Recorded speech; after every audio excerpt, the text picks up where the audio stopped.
Ya Allah itu, oh namanya Allah, kalau udah kun fayakun itu arada Allah selesai. Makanya terus begini, ketika Allah itu memerintahkan, tidak usah ditanya, laksanakan semampunya. Disuruh puasa, puasa saja. Mati tidak mati urusan Allah, nanti gitu. Ya kalau udah buat bekerja, jangan pekerjaannya, jangan puasanya yang ditinggal, pekerjaannya yang ditinggal, gitu. Jadi kalau mau, wah ini kerjaan berat, ya berhentilah bekerja. Nah ini sebenarnya begitu. Nah di Indonesia kan, wah pekerjaannya berat, gimana fikihnya itu? Nah gitu. Boleh bayar fidyah enggak itu? Uang sebulan dari 12 bulan, 11 bulan disuruh bekerja, sebulan suruh menghabiskan hasil. Ya karena kita tidak tertib itu tadi. Jadi 11 bulan dimakan 1 bulan tetap nggak cukup. Jadi mestinya Ramadan itu menjadi semangat, karena orang semakin volume pekerjaannya menipis. Nah, tapi laki-laki tetap yang lancar tetap para pedagang, karena sirkulasi, bukan produsen, ini pedagang gitu. Kayak di Mekah itu karena suhu udaranya sangat panas, makanya pasar itu bukanya jam 3 siang kan. Pagi kan tutup semua ini mas, jadi 3 sampai malam gitu. Bukan melawan cuaca, tapi terus menghindari cuaca, bukannya menjadi masalah. Sholat juga begitu, aku sholat dong coba cuma 5 menit. Jadi alasan situ, alasan kini itu namanya melawan arus. Toh tidak harus di musola, tidak harus di masjid, tidak harus ganti pakaian, tidak harus, cuma berwudu. Makanya dibiasakan orang bangun tidur berpakaian-pakaianlah yang suci untuk hari itu, supaya nanti sholat itu tidak jadi masalah. Kita sekarang udah dilihat pakaiannya di masjid, berlumpang pakaian. Nah, yang agak ini gamisnya besar, sorbannya rangkep-rangkep besar.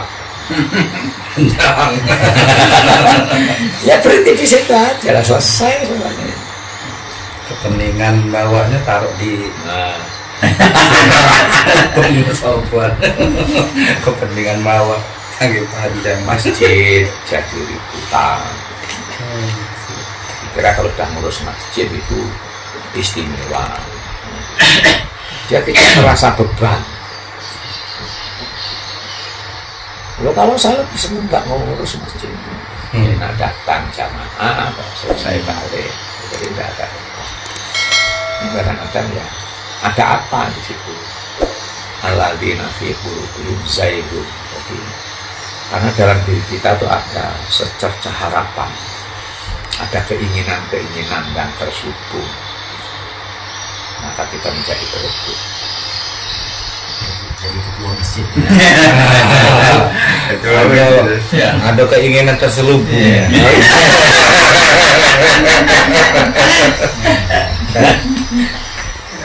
Mestinya paling tidak aku ngurus masjid, paling tidak aku keluar rumah baca negak bahu. Namanya iya nah.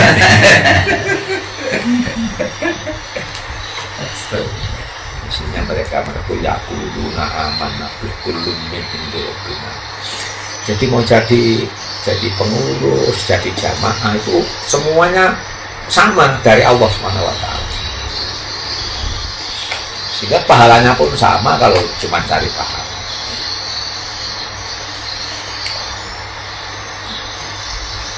Makanya Rasulullah itu tidak mau menegakkan kerajaan, tidak mau menegakkan pusat pemerintahan, dan bahasa beliau itu bukan ummatan tapi sahabat. Orang yang hidup bersama beliau adalah sahabat. sahabat. Artinya apa? Menyejajarkan. Ana basyarum mislukum illa wahyu yuha. Aku itu sama dengan kalian, cuman bedanya aku tuh ada amanah. Rasulullah. Jadi yang membedakan amanah, amanahnya beliau itu basira wa nadhira, kita umatnya itu menerima. Sehingga ya itu tadi, komunikasi beliau itu sama si kaya, sama si miskin, sama pejabat itu sama. Sampai-sampai pernah satu kasus Rasulullah itu ditamoni oleh orang kafir Quraisy. Ketepatan fakir miskin. Ada yang fakir miskin. Nah Rasulullah itu justru melayani dulu yang fakir miskin. Sehingga kafir Quraisy yang merasa kaya tadi tidak terima. Kok merasa direndahkan. Jadi Rasulullah sebenarnya ingin apa? Menyamakan posisi itu tadi. Sehingga kafir Quraisy yang merasa kaya terus dibelakangkan itu tersinggung. Yang kedua, ketika beliau menerima sedekah dari orang fakir miskin juga, sedekah anggur, satu mangkok anggur. Tidak biasanya Rasulullah menerima sedekah itu dimakan sendiri, tapi itu dimakan sendiri, satu dimakan, tidak noleh sama sahabatnya juga, apalagi nawari sampai habis. Saking senengnya dia teriak-teriak fakir miskin sedekah. Oh, alhamdulillah sedekah diterima. Dia pulang dengan riang gembira. Sahabat tanya, Rasul kok tidak biasanya? Kenapa? Kok tidak nawari makan anggur?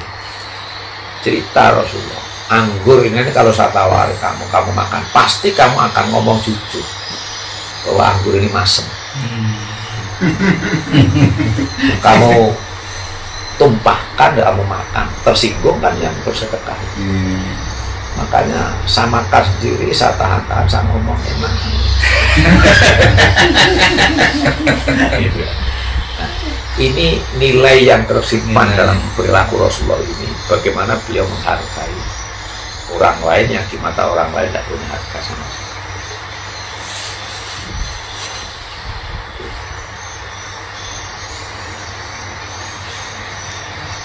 Mudah-mudahan kita bisa meniru sedikit dari apa yang dilakukan Rasul.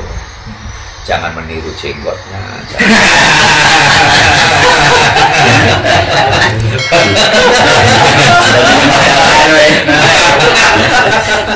Kali noleh kamu habisnya apa yang niru nilai.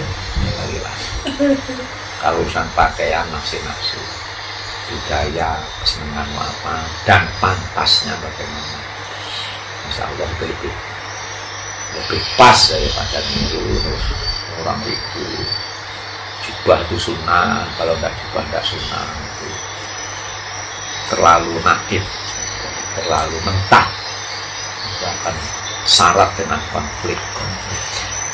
Cuman yang senang itu biarin itu, tapi ketika yang inti itu tidak ada, itu yang harus kita nilai yang inti, saling kasih sayang, saling menghargai, saling menghormati, itu inti risalah baginda Rasul.